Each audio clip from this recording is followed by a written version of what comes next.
মানে কলা আর ডিম দিয়ে সুজি দিয়ে একটা কেক তৈরি করেছি।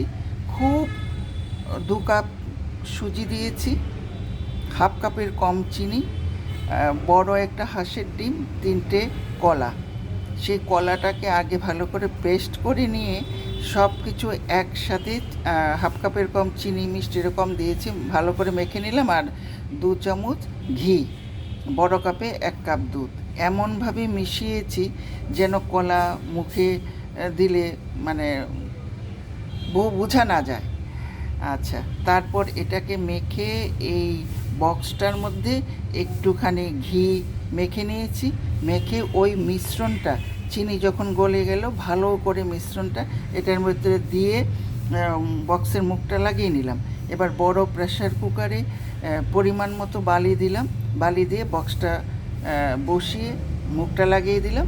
এবার ধরুন 15 থেকে 20 মিনিট, প্রেসারটা যখন বেশি গরম হয়ে গেল অফ করে দিলাম। প্রেসারটা ঠান্ডা হওয়ার পর এটা বার করে নিলাম, একেবারে ঠান্ডা হওয়ার পর বার করে নিলাম। এইভাবে চাকু দিয়ে কেটে নিয়েছি। এখন ডিশে সাজিয়ে নিলেই হলো।